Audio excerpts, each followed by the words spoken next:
you, everybody. The music of your heart, the opportunity to be quiet, to listen to the music of our own hearts in simple presence with one another. So what is that simple presence bit? It's a no matter what kind of thing. Start where you are. I jokingly said, I'll just stand here for 20 minutes. When necessary, use words. I was also reminded I have no shortage of words. Ever. How was I going to do this? Time, right? Start. But then you have to do something to keep this displaying. So I know. Is this clock time? Or is this time of a different sort? The eternal now moment moves like a sliding window across our lives. And so being present takes on a new quality. I tried reading this talk. I actually wrote it out, and reading was so boring.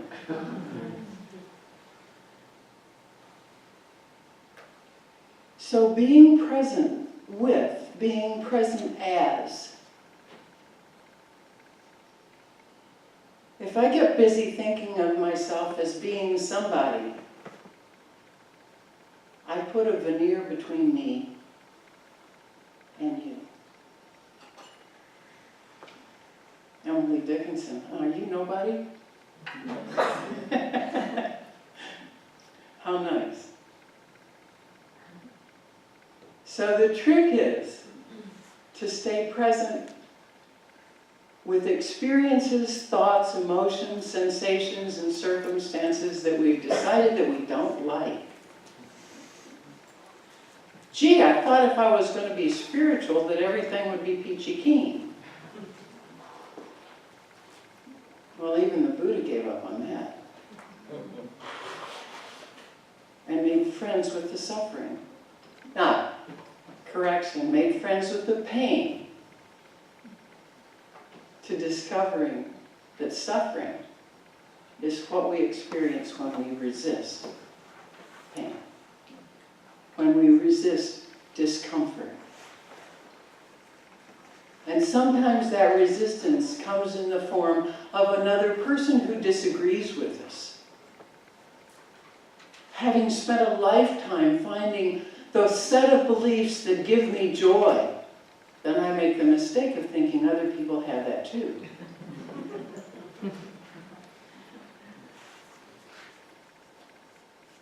And one of the quotes that I found was that we will more easily forget someone else is hurting us, but we will tend to remember how we have hurt others.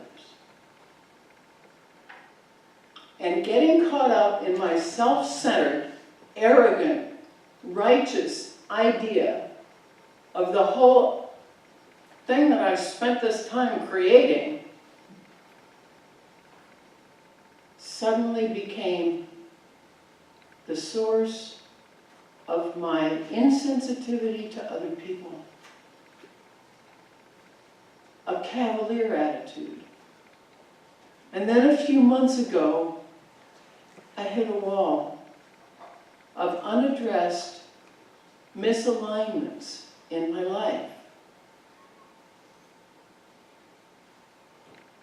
And what felt like a foundational part of my being collapsed. And lo and behold, for 50 cents at the PTO thrift shop, I found a book titled The Dark Night of the Soul.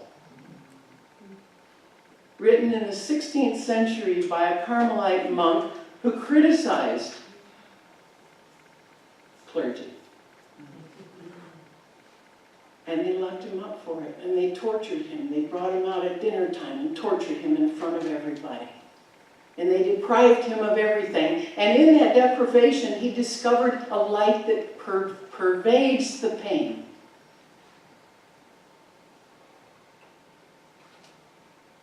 And that light is always present, always on, never leaves. And the rest falls away. The who that we thought we were, the who that we thought we could get away with, the who that we thought we could present. If I just wear this stuff, is this going to be all right? And if I get caught up in that, who's present? I'm present as an appearance. It's like, thank you very much. But when my world collapses, and I recognize that there is a transcendent presence, a light that remains. In my humiliation, I am humbled and recognize, just like me, you too have experienced pain and suffering in your lives. Just like me, you're looking for some happiness in your lives. Just like me, you hold your truth to be self-evident because it is for you. How beautiful. So it's for me to respect from a centeredness that I have experienced through my own pain, through the cataclysm of the who that I thought I might be. Go figure. A glorious collapse.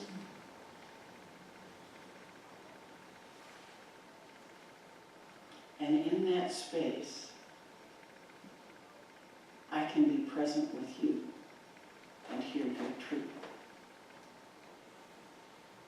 And the greatest honor that you can do me is to speak your truth. The greatest honor that I can do you is to be present to hear whatever that may be.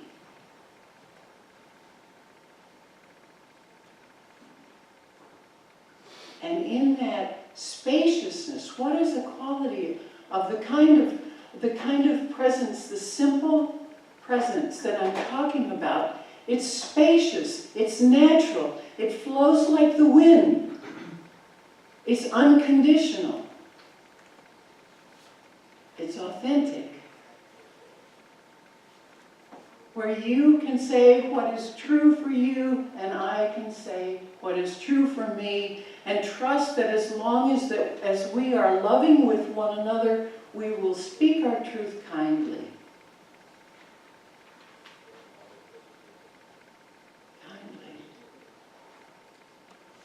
So in the dark night of the soul, to be loved in that discomfort by another human being, to keep your heart open in hell, as Ram Dass says.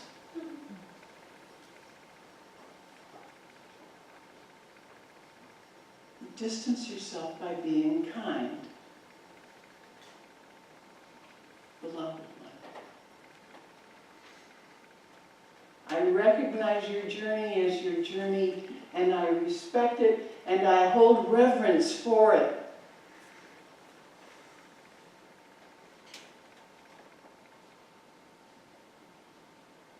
How nice. How nice. Who'd have thunk it? And as long as I was resisting, or denying, or replacing, or avoiding that which I didn't want to acknowledge, I was asking for, sell all thou hast and come follow me. How great! But I need this, and I need this, and I need this, and I need this, and I'm not going to do it, and it's like I'm scared. Until that didn't work anymore.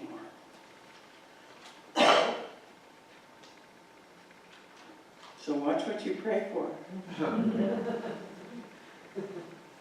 And rest in the divine space of the unconditional beloved, because even in that pain, listen to me, especially in that pain, when I think that I am unlovable, that I'm not loved, that God's forsaken me or whatever, or I'm wrapped up in my victim identity, that's a good one. Step into living in the solution, and the solution begins with be where you are. And love that. And love that. And allow community to be of help, to step forward and through. And then welcome to the domain of the unconditional beloved. Know without question you are loved beyond measure. Now, and now, and now, and now. And what has already been said in the readings and the meditations and the beautiful poetry, we are all of it. At least that's one viewpoint. Well, I'm not that. And Byron Katie would say, well, how do you do that, honey? Oh, busted. You know? And when I sit with that discomfort, as Pema Chodron teaches in her Maitri practice, it's not hers that she's teaching, it is from Tibetan Buddhism. Maitri is a Sanskrit word that means unconditional friendship with oneself. And the practice is the sitting in the discomfort as an unconditional friend for yourself. And when I am acting out and I am in discomfort, I need a friend more than ever. And it doesn't work too well for somebody to come along. Myself, beginning with my own self-judgment, my own self-criticism, and saying, you shouldn't, or you coulda, or I told you.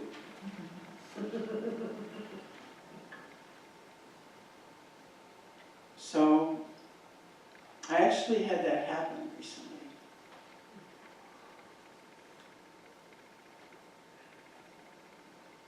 And it was a time of great pain for me.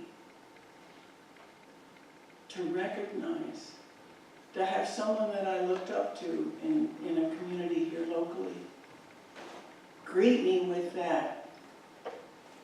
I already knew I should have. I was already so busy beating up on myself that I was in a great deal of pain. And walking through that, I have experienced the fear of taking one step in 15 minutes. If I get through the next 15 minutes, I'll be okay. What does it feel like to be different? To walk through an incredible fear. Oh my goodness. And that transcendent quality of simple presence, always present, always on, always loving.